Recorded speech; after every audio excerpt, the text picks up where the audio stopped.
खबर शामिल करते हैं पाकपतन से। आईजी पंजाब शुएब दस्तगीर के डीपीओ पाकपतन साहिबजादा बिलाल उमर को एसएसपी फारूकाबाद और नजीबुर रहमान बगवी को डीपीओ पाकपतन तैनात करने के अहकामात की खबर सुनते ही साबिक डीपीओ साहिबजादा बिलाल उमर की खिदमात को खराज तहसीन और अलविदा करने के लिए शहर की सियासी, समाजी और मजहबी शख्सियात डीपीओ ऑफिस पहुंच गईं। डीएसपी सदर Ikram Khan, DSP headquarter Mohammad Naveed Sarwar, district police के इंस्पेक्टरान और डीपीओ ऑफिस के दफ्तर के मुलाजमीन ने साहिबजादा बिलाल उमर के एजाज में एक पुरवकार अलविदाई तकरीब का एहतमाम किया।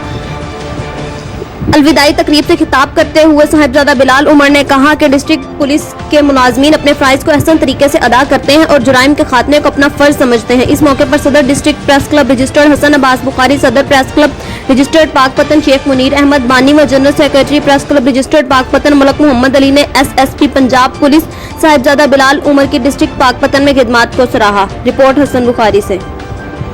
ये हमारी सर्विस का हिस्सा है। आज जब मैं जब बैठा था तो मुझे पता चला आर्मी से अफगान के दौरान सर्विस सख्ती नरमी वो हमारे साथ साथ चलते रहते हैं, क्योंकि उसके साथ जिस तरह हम एक फैमिली होती है ना, तो बाप के होता है या बड़ा भाई के होता है, तो अपने छोटे भाइयों को सरप्राइज भी करता है ताकि उनकी स्ट्रेंथ जो है वो दुरुस्त है। तो इसको हमेशा इस एटीट्यूड के साथ ही देखना चाहिए।